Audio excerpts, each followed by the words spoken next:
Don't turn down. And he's smoking a cigar. You looking for that? I'm gonna go down.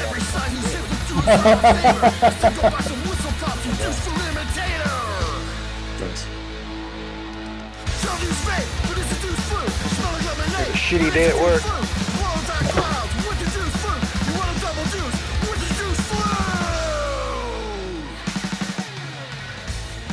We've got Shocklore on the show, Eric. Yes, we do. The band that's brought us such hit tunes is the Porto Shuffle, Douche Flute, and who can forget Angry Farmer, amongst many others. Yeah. Yeah, I don't know if you know this, but since we discovered Shocklore, we've played you every single week. Super huge honor, man. No, it's so good to have you on. It's good to Over be the last few months, Paul would probably be sending me music, various songs. Very nice, very good, very good. I was like, I really like my music with just a little more anger in it. What else you got? And then he rolled out Shocklore, and we never looked back. We're getting double feedback. I think because we're so close together. Well, why don't you Everything sounds shove good. over? Here we go. I think there was a lot of anger involved with writing that music, when we first wrote it, and I think we're all angry again. Right, Mark? We get angrier by the day. See, he's so angry he left. Do you think that's something that comes with age, that you just progressively get just a little more teed off and stuff? You become the quintessential angry old man. I think when you're younger, everything's kind of new, and you're not too sure why the systems are set up the way they are, and the rest of it. But once you mature and you're inundated in it, then that's when you're really being, let's say, screwed around by it. That's when you feel a lot more impact when you're 18 years old and you're living, at home, whatever. There's a lot of angst. There's a lot of hormones. There's a lot of things going on with you at that point in time. But not until you've gone through about good 20, 30 years of the grind and trying to make a living and trying to make a home and the rest of that. That's where the real anger kind of starts to build up. What do you think? That sounds fair, like a fair assessment. Come on, people. Let's talk a little about Shocklore, shall we? This is about a 30-year history going back to the 80s. So I think many incarnations. Go on. Mark suggested a song, What's My Genre by Shocklore. So let's put it on.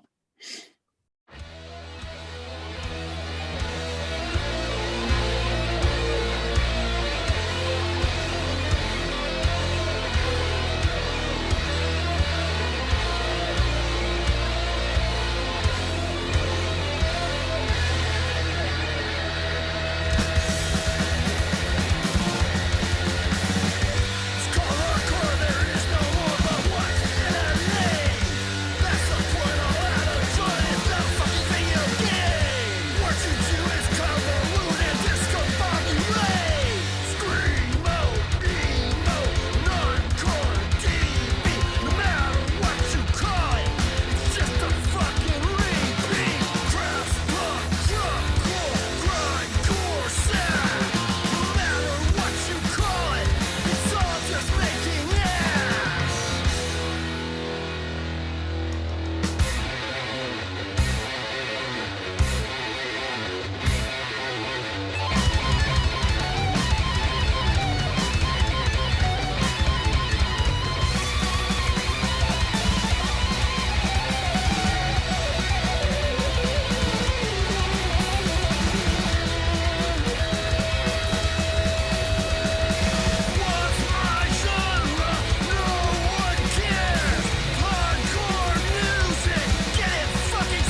that was What's My Genre by Shocklore, of course.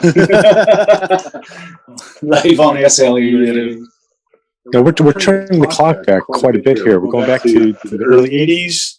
What would be the year, guys? Where are we starting? Are we talking like right on the cusp, like 1981, 82, or when did these bands that ultimately became Shocklore kind of start playing out and making some noise? I'm getting a big echo, but I think I heard the question. The question was in the early 80s was when we all started playing music together, and how did Shocklore come about? Was that the question? Absolutely, yeah. We're looking for kind of the year, because I know near the end of the '70s we've got the end of the whatever, like the disco period, whatever you want to call it. But it was met with a pretty hard, abrupt answer in the early '80s with the really the takeoff of the punk movement and metal and so on and so forth. And I want to just kind of get a feel on the timeline. Where were you guys jumping in on this? Yeah, so this is Mark on the drummer and one of the lyricists. And, was actually the first. Jimmy was actually the first to be in a punk rock band. I was still into metal for quite a while, and he was playing in a band called Genetic Damage, and that was about as close to Southern California punk rock as you can get. Just straight, no frills, straight ahead hardcore punk rock. So Jimmy can answer that one.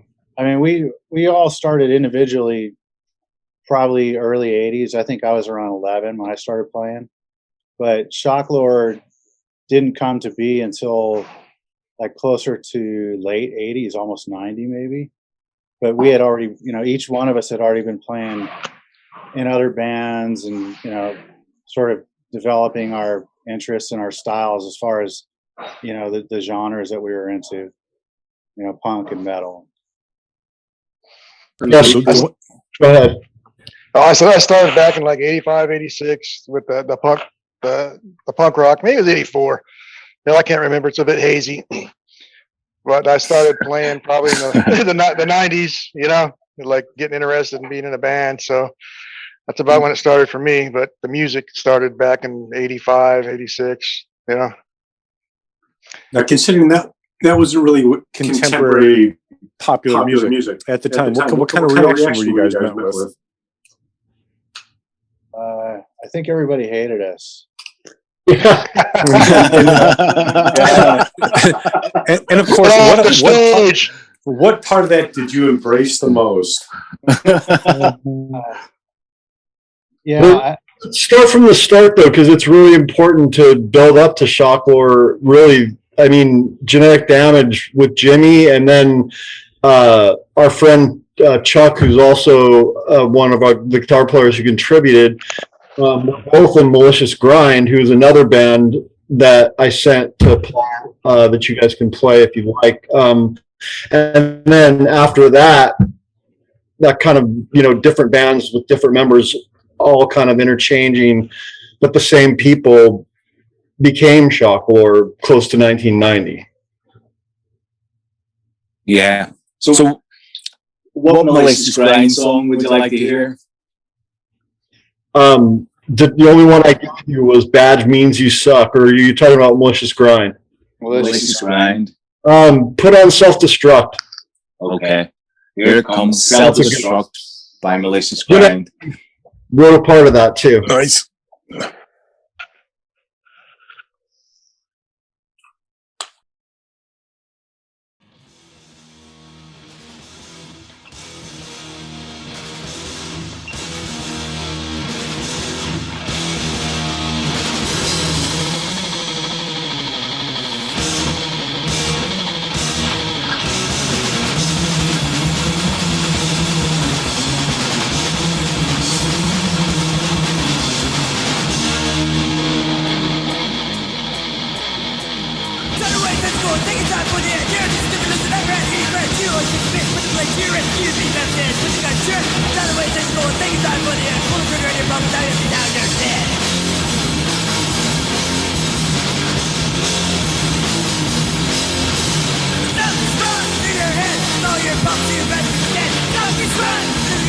Now it's time for you to die.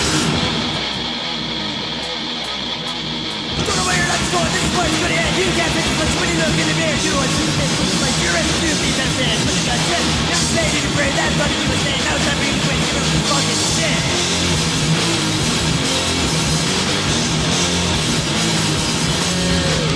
Not destroyed, what a why. That's the fuck you want to die. Not destroyed, just go around. Now you're 6 feet underground.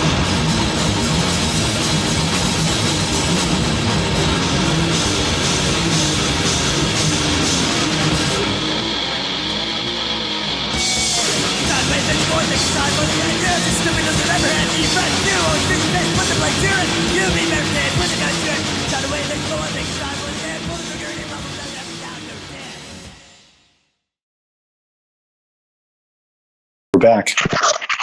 Yeah, that was Self-Destruct by Shocklore.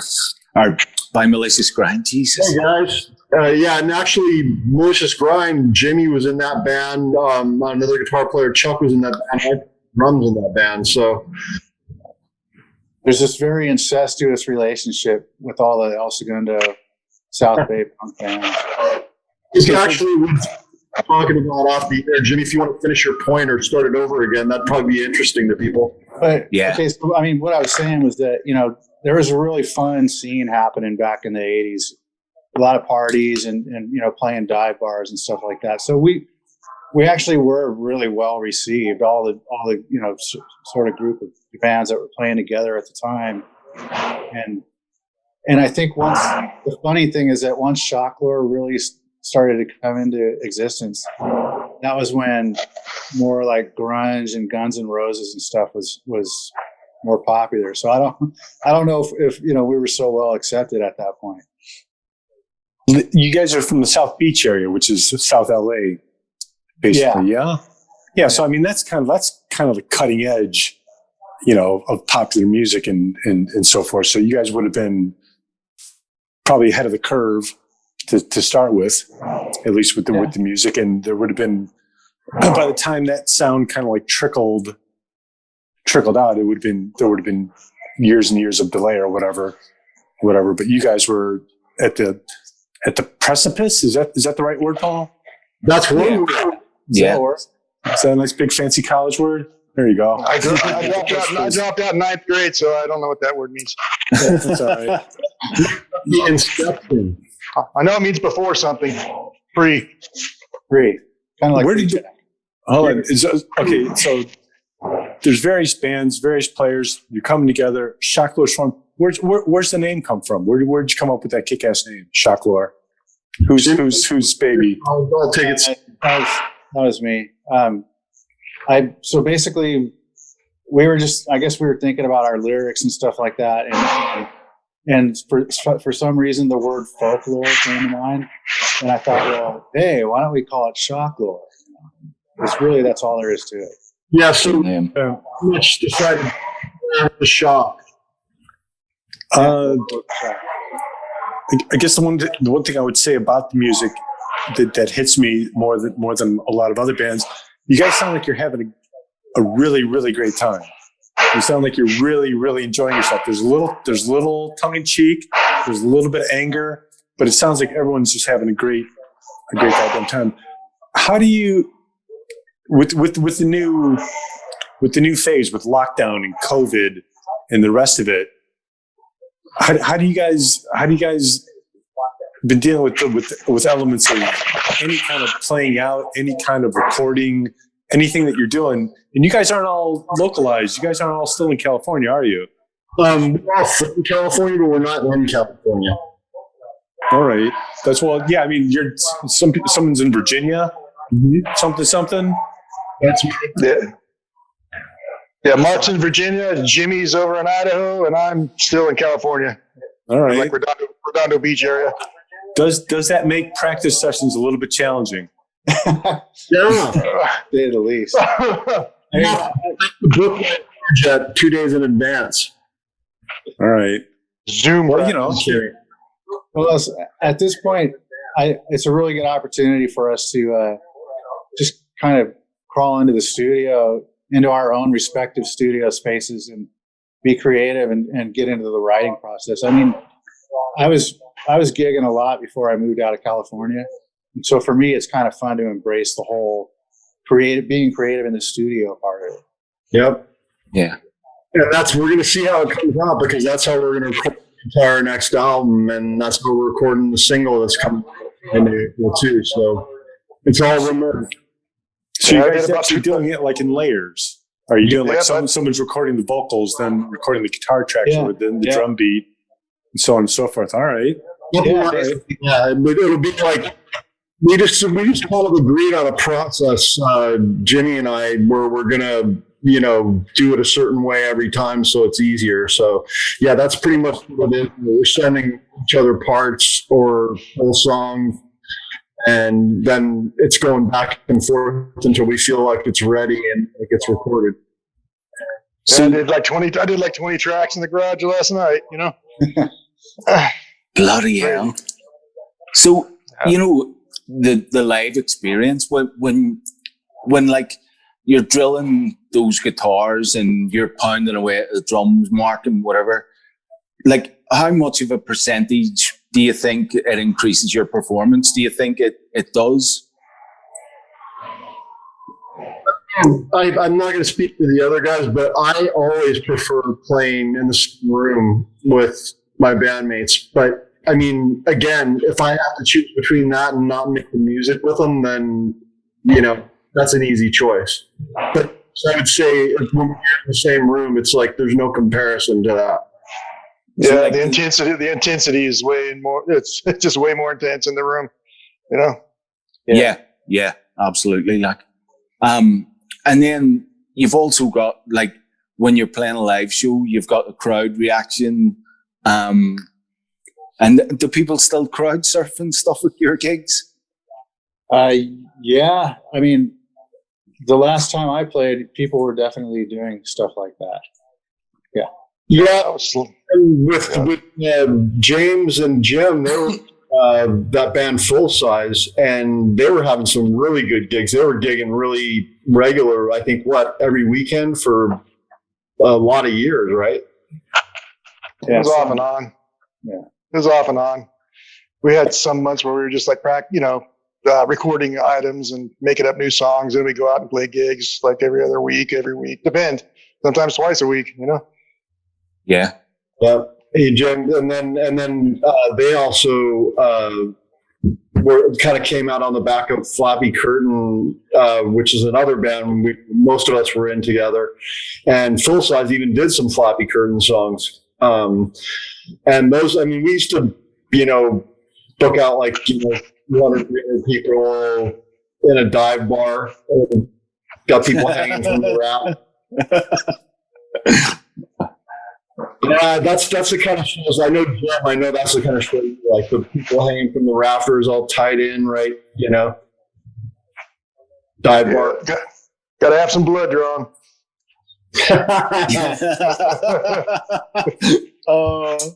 I mean, obviously nothing. There's no substitute for the intensity of playing live and in front of people.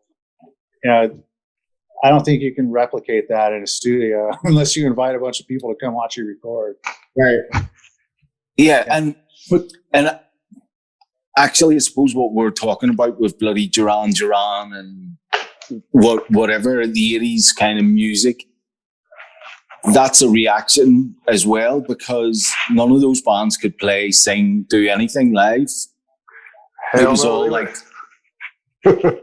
Duran couldn't play a show with any of us. Actually, we turned them down. They wanted us to open up. Yeah, Simon Le Bon's always shouting at me and Eric. But hey, I have a fun fact though for everybody here. I actually saw Duran Duran at the someplace in LA. I can't remember the name, but it was probably within the last 10 years. And I was so impressed by the fact that, is it Simon Le Bon? Is that the bass player? He's a singer. Okay, what the bass player guy? I can't think of his name. John Taylor.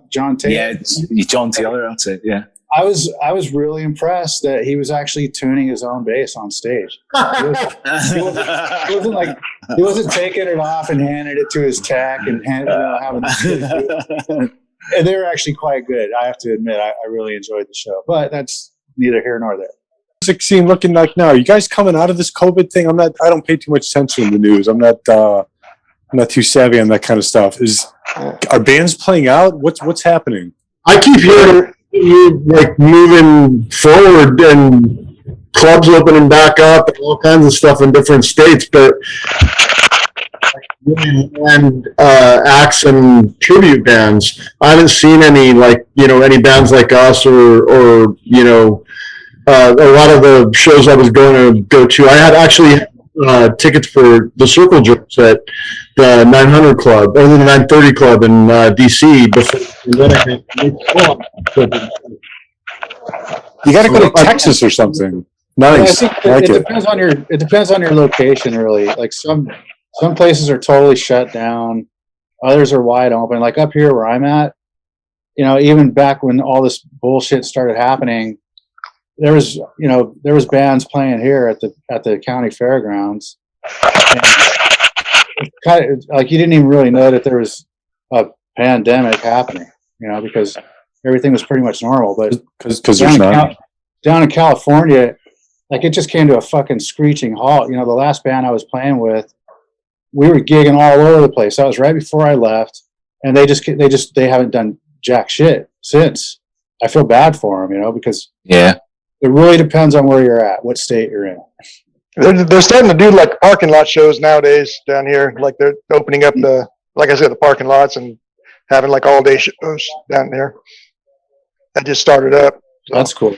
Yeah, another friend of ours, they are playing at clubs and they're having like a tent put up in the parking lot and they're just sound checking them out there.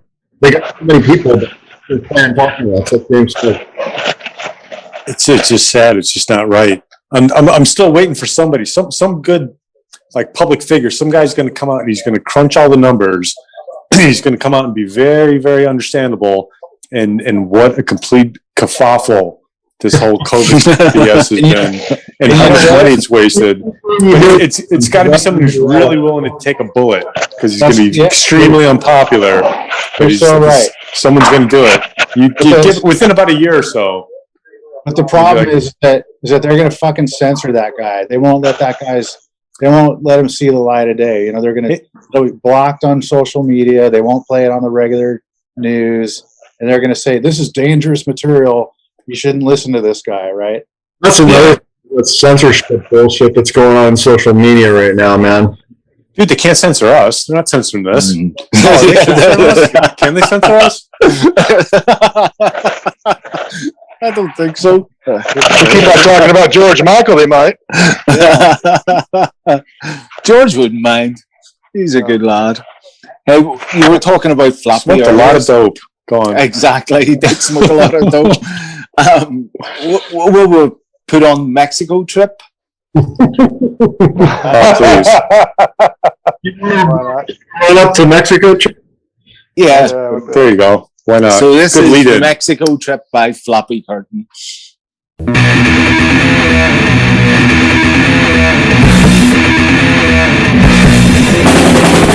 start out when you're on your way home. Stomach starts to turn. Think of all those beans you eat, and your ass starts to burn. You want to shit, but you're on the freeway and there's nowhere to go.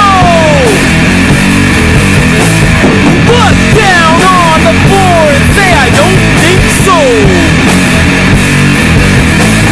Finally make it home and you head for the front door. Get to the bathroom and you pull down your pants, but the shit hits the floor. Shit hits the floor. Oh, what a crack! Don't be a neck, just clean up your shit. Don't fucking whine, you little swine. It's a Mexico trip.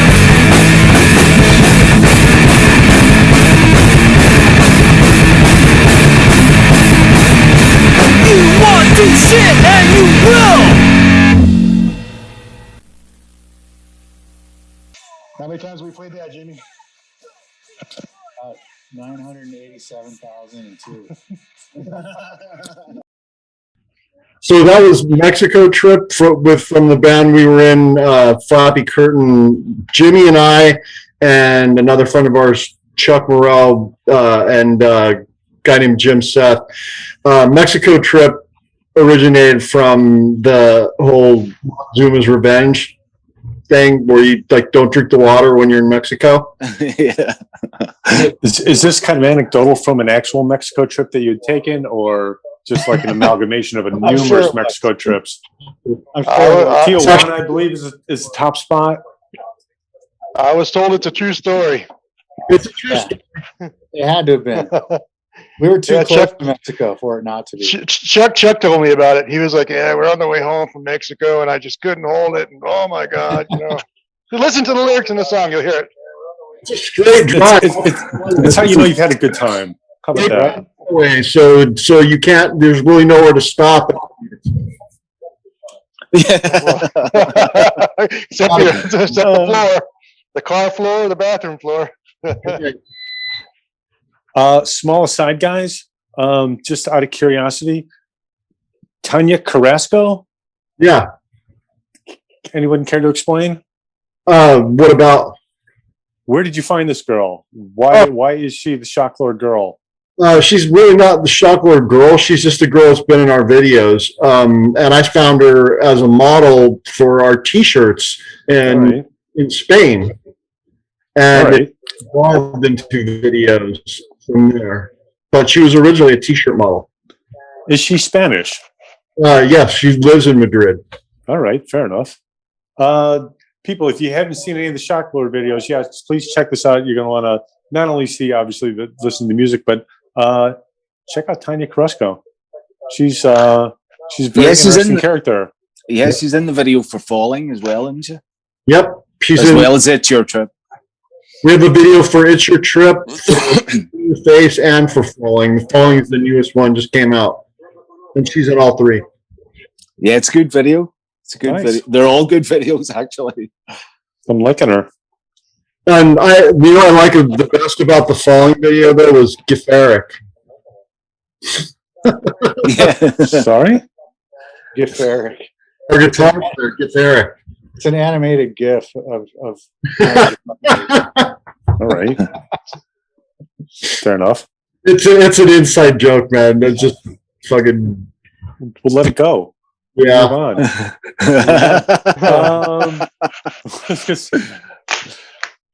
Paul, are we somewhere near the halfway point? I don't have the clock near me. Yeah, it's there's one on your phone, surely. It's 8:32. You know what time it is. You know what time it is, guys? Well, it's 12:32. I know you're big fans of the show, so you know it's coming up right now. Yeah. Yes. And for a prize this week, we're going to give away a Shocklore T-shirt, and we're going to give away a Shocklore album. All right. And we'll ship it worldwide. Well, you guys will ship it worldwide because we'll buy it from Bandcamp. Yeah. And that's where anyone can go to buy any Shocklore merchandise. You can go to Bandcamp, buy the album. And it's a minimum of $3.50, which is an absolute bargain for 21 songs. Actually, changed that. I just changed that as kind of a thank you to everybody who's been supporting it from $10 to $3.50. So, take advantage of it. If you like the music, if you dig it, go ahead right now because it's like $3.50 for the entire digital catalog. So we'll send it as a gift, and if I'm buying it, I'll pay $10. But if Eric's buying it, he'll pay $3.50. That's rude. That's rude. Let's move forward. And bring it all back home here. In order to win the fantabulous prize of the day, usually this is an audio clue. We do Eric Eats, where I'm going to eat something, and you basically over the microphone, you got to figure out what it is just from the sound.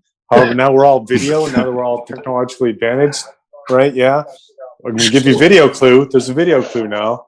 So you can see that. Can you see that? Everyone know what that is? Yeah, Come on. Yep. Come on. You know what that is. Yeah.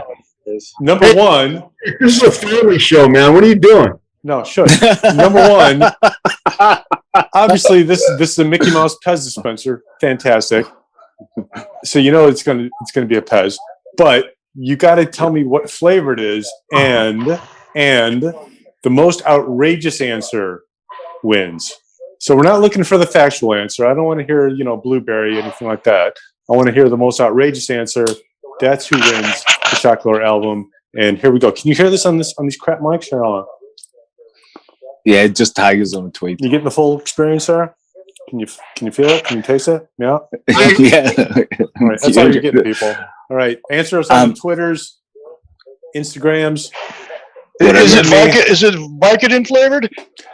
I wish. Let's have some music. We'll put on Full Size and Anti-Skate if it works. Ooh. I don't think it's working. Jimmy on the drums, by the way. Jim playing the drum. Let's get back into it. Remember, everyone, live and unscripted. Okay? Yeah, live and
we're back. And we are back. We're back with Shocklore. Okay, here's my new phrase. They're the masters of intense metal brevity. They get the job done way more efficient than any other band out there. How about that? They're succinct. Yes. They can take 3 minutes worth of music, shove it into 54 seconds. Because why fuck around? Why waste time? I think I went over the Shocklore Volume 1. More than half the songs definitely under 2 minutes. You got a few in there. Gets the job done in less than a minute. No. Get You Back, which is actually an Damage song, which is like 58 seconds, I think. Something like that. Is that like intentional in any way when you're putting together a song, or do you find like you've done everything you wanted to do in it in that amount of time? Bam, it's done. No, it starts out around 5 minutes long, and then what happens? We drink some beer, we get all insane, and it ends up being a minute.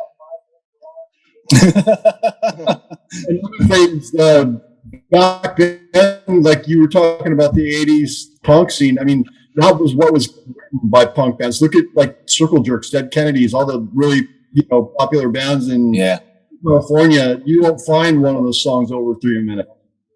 No, agreed. Quite a fan of the Ramones myself personally, and I think that was kind of something they did. A lot of songs, very quick, very loud, very fast. That's part of the genre of the time. Jimmy, your music, what were you like thinking when you wrote it as far as Damage goes? What was your goal? Fast, sweet, or what? I like to draw the analogy to like speaking a language and not being really fluent with it. So that sounds like you're doing it poorly. But you're not. You're doing it amazing. Yeah, I mean, if you think of like Beethoven, or even in rock and roll, like Jimmy Page, right? He can write these epic songs, and because they're really good. They understand music really well. And back when you're first starting out learning how to play punk on the guitar, you don't really know shit. You just know how to put a few chords together, and all right, there's a song. Let's do another song. Fast on the drums. Dude, yeah. You're by far one of the most cost-effective bands out there. You can get a 40-song playlist in under an hour. hour and a half. Someone goes to a concert. We're gonna get the full anthology. Yeah, if we're Knocked lagging. out. Yeah. Yeah, we're lagging. How do you get the energy up for a show like that? That's a lot. That's a lot of output in a very short amount of time. Sniff some glue, take some Vicodin, and drink some beers. Yeah. But I'm sober now. It was a lot Fair easier enough. when we were younger, that's for sure. Yeah, so instead of cocaine, it's 5-hour energy drinks. Yeah. It's perfectly fine. Yeah. I said sniff some glue because of the Ramones, you know. We love them. When Volume 2 comes out, would you guys consider, as a favor to me, of course, just doing a cover of like Bonzo Goes to Pittsburgh? Is that something that you would entertain? Is that something you could bring back? What is that? That is a lovely, lovely Ramones song. I can only refer you to YouTube. As Bonzo Goes to Pittsburgh. No, Let's check it my out. brain is Maybe- hanging upside down. Would you guys consider covers?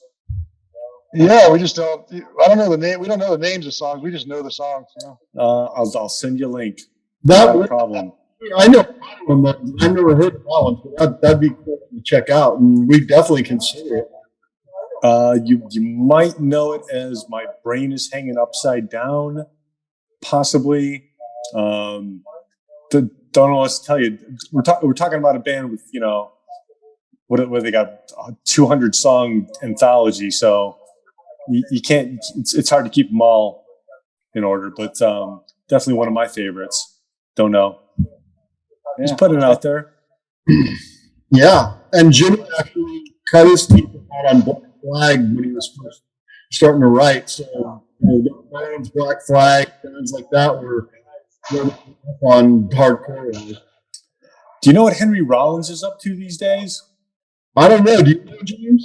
He lives in LA, right? Yeah, he's living in LA somewhere, freaking writing books or doing shows or something. Don't hear much about him anymore. Yeah. He does speaking tours. Yeah, he does podcasts as well, I'm sure. He basically he'll go off to like somewhere like Malaysia and just go hang out there for like a month, infiltrate like the society, and then he comes back and gives like speaking tours about like what he's found out, like what's really going on. Like he goes like, it's almost like he goes like as a spy in there's like some really screwed up situations, and comes back and gives speaking tours now. Henry Rollins, lead singer of Black Flag. Yeah, That's a nice way to make a living. Yeah, it's not bad. guy's amazing. Yeah, Why the not? last spoken word album I heard, he was talking crap about how slow people were at the airport or something. You Yep. heard that one? Yep. That's what I was going to say is like I've heard him do exactly what you said, Eric, and some of the shit's really out there. He talks about he's almost like a beat poet, but he's not a beat poet.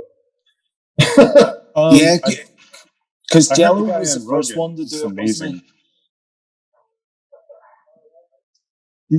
He's got like some kind. He spends all his money on music, lives alone, and just has like the sickest sound system, and that's his life. Goes travels, gives little talks about his travels.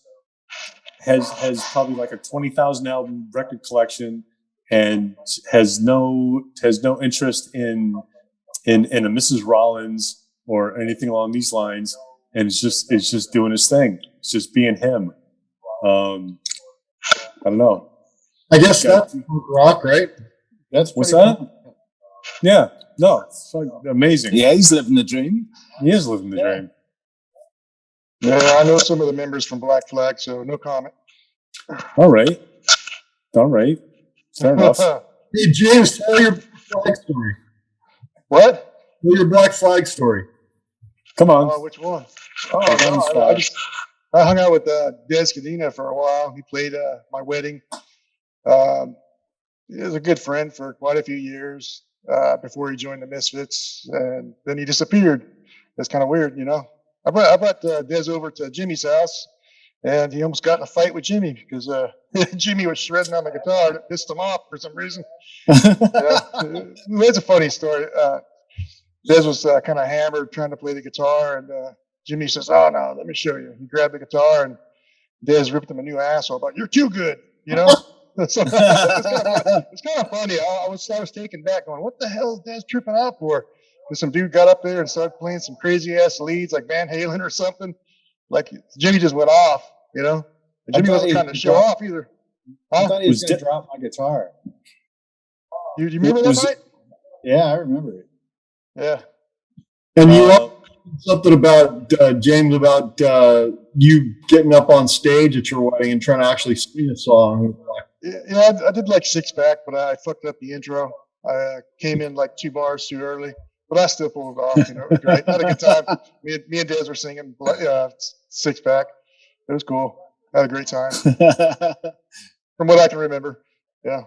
Yeah, and like people that I mean, I think Paul, you wanted to ask something about some of the people we knew in LA and during that punk scene coming up. Yeah. And funny, we were talking about How amazing. Rollins doing his spoken word albums, but Jello Jello Biafra did one donkeys years ago. I'm sure it was just after Frankenchrist. Yeah, so I don't know about the other. I used to hang out both Malicious Grind that you just played. The bass player was a good 10 years older than us, so she was one of the guys from Dead Kennedys, DRI, and Nuclear Assault, SOD. We got them a few times. Nuclear Assault come to LA for the summer and play gigs, and we actually played with them a couple of times. Oh, nice. And we got to jam with Dan Loker, the bass player for SOD, and the whole SOD album. Talk about geeking out, man.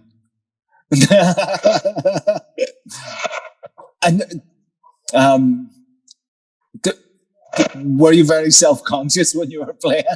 Oh yeah, yeah. I was playing freaking Charlie Benante's drum part. That's got to be amazing, just being in the middle of Recording it. LA's music scene. Just And on the press, yeah. I think that's the thing about the like hardcore scene. I know we're talking we put on what's my genre at the start, but the hardcore scene, it seems to be one where like everyone kind of looks out for each other or whatever, but there must be some band rivalries as well. Shit. Yeah. Everybody just gets drunk together, you know. So some bands have rivalries, you know. If you look like Suicidal Tendencies, they got their guys that hang out. The Suies, you call them. And they would like dominate the shows, and you got the skinheads, and you got the followers of the bands are usually the one that start the rivals, you know. Yeah, it's the fans, not the bands. And Suicidal, man. I mean, we were growing up. You didn't even want to go to one of their shows because you were guaranteed to get the shit beat out of you. Yeah, Nice. yeah. Me and my buddy got knocked over in a suicidal pit, and I weighed at the time I weighed probably 220, and my buddy weighed like $180. And so, guy picked us up by the back of our shirt, and my feet were dangling off the ground. The guy was like probably 6'9", 350 pounds. Just picked me up like I was nothing, you know. Shit. Like, I don't want to, suicidal guy. I'm not messing with that dude. Yeah, and what's more, there's like 50 of them. It's not just Yeah. there's like 50 of them, and they're all suicidal guys. They're all in that crew. And if you get in their slam pit, man, watch out. Yeah, you're getting hurt. But Getting hurt bad. the drummer for the first Suicidal album too, a guy named Avery, for the very first one with Institutionalized on it. Amory Smith. Yeah, pretty good drummer.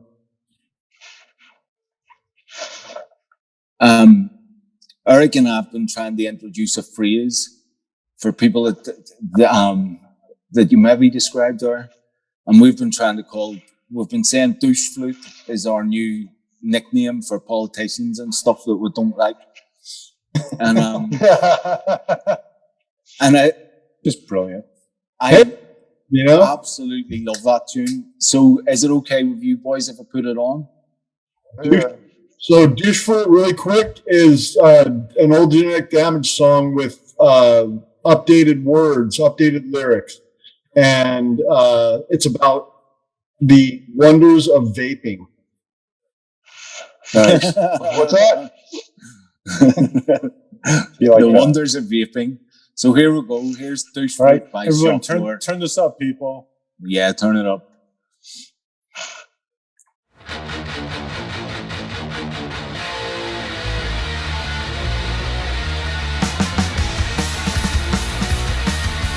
See, I vape like it's a batch of very soundly lame. You say it's not like smoking, like that's a kung fame. They come in every size and shape to do us all a favor. Let's take go buy some whistle tops and juice for imitator.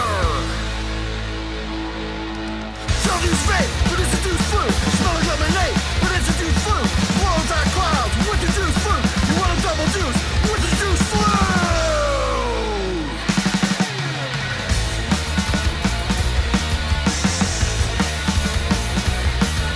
It doesn't matter what you choose, they come in every flavor. Tobacco, bad, but no house on you suck a night the novel. Think I'll use a German name and call you Foster Rinser. Every time I smell this, think I wanna lose my deer.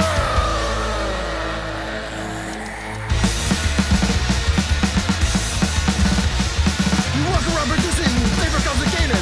It's all you, it's what you do, here's what people name it. If you only knew the real, no way, don't just proclaim it. The problem too for what you do is flushing out an anus. You say all I do is vape, but it's a douche flute. Smells like lemonade, but it's a douche flute. Blowing fine clouds with your douche flute. You want a double juice with your douche flute. You say it's vape, but it's about a very sunny lane. Say it's not like smoking, but that's your thing to pay. They come in every song you seem to do us all a favor. It's a dark and whistle puffs and douche flute imitator. It's Douche Fruit by Shocklore, of course.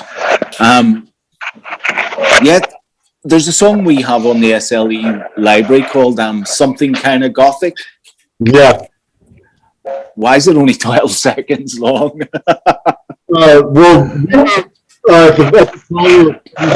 album, the Shocklore album, Yngwie Malmsteen was like really popular and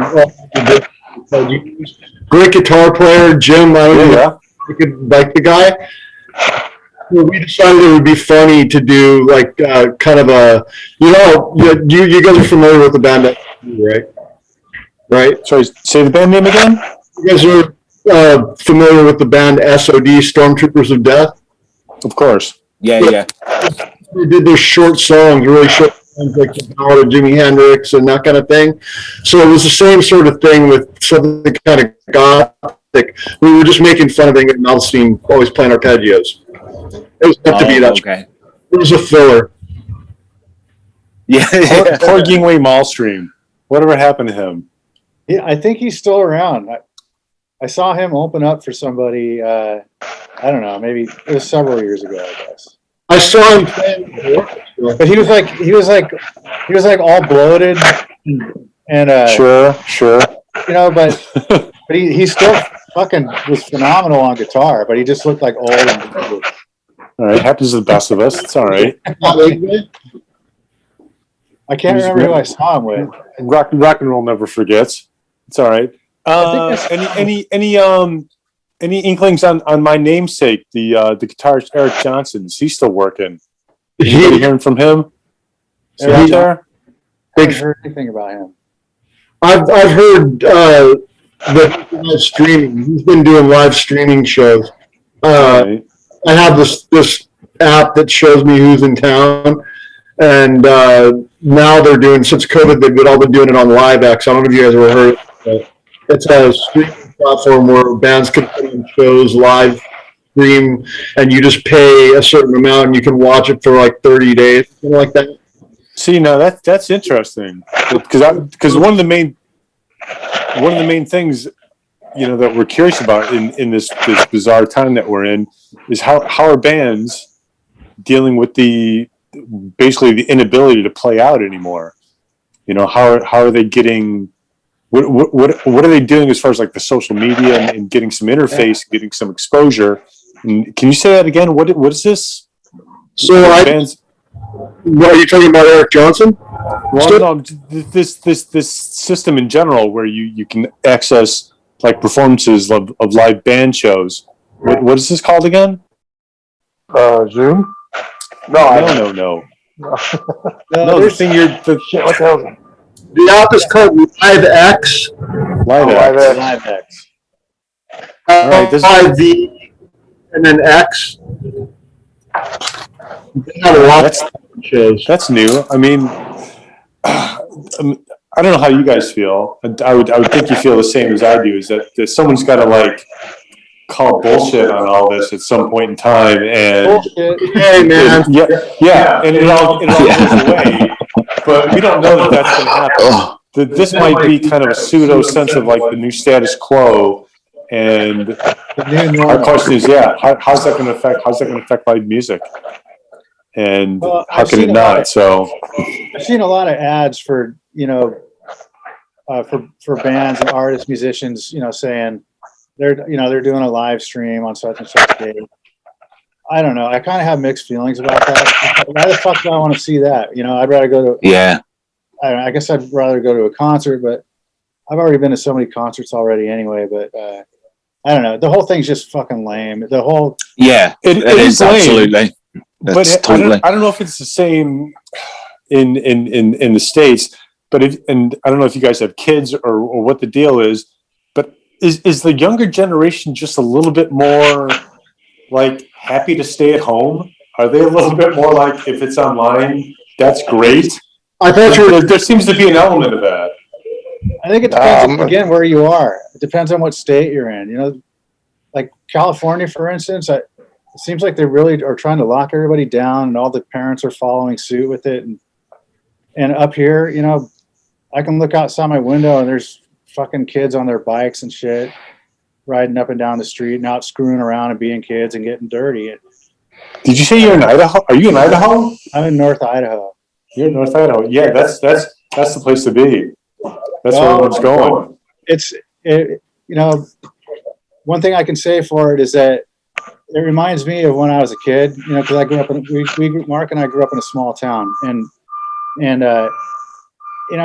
kind of like going back in time. Things are normal. People are out doing shit. They're talking to each other, having family and people over, and going to the store. And it's pretty much normal up here. You see, okay, so we have this game that we play. It's called Spot the Idiot, and that's like when you see the person driving in their car with their windows up with a fucking mask on. Nice, Idiot, right? yeah. But Yeah. up here, it's like for the most part, it's normal. That'd be a good road trip game, Jim. Yeah, I mean, Yeah. it is. it's pretty normal up here. So yeah, it is a good place to be. The question you were asking Eric earlier about getting out and playing and what's it like in different places. Jimmy, in Idaho, obviously it's not an issue. Here it was kind of a little bit less than California and some of the other places. We're still locked down for a while. But as far as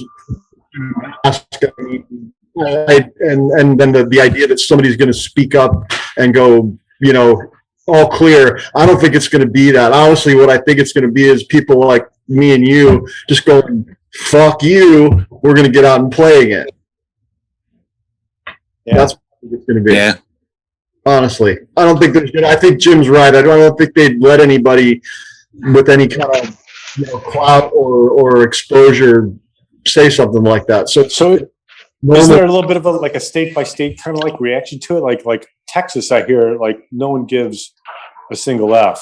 Right. Florida? They're not buying into that.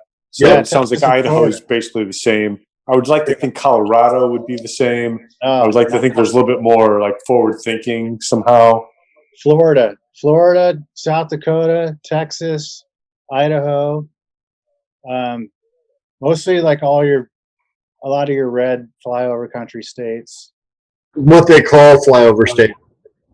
Boys, we've less than about 30 seconds left. Right. So for everyone that's been listening, thanks a million. And we And thanks can't to thank you Shocklore. guys enough. Yeah. Like we're serious the time. fans, like, and God bless you for doing what you do, because it's Honor. amazing. All right. Well, we really enjoyed being on. Thanks for having us. How about playing some Sonic Audacity to go out, man? I don't think I can find it. I could throw on It's Your Trip. Whatever's fine with me. Is that Do it. okay? Right, Yeah. here we go. All right, people at home, bang your head, please. Thank you guys very much. Appreciate it. Yeah, thanks, guys. Good night, gentlemen. Thanks a million, Bye. boys. Enjoy. See you soon. Oh, yeah. Cheers. All right. Cheers, guys. See you later. Well done. Well done.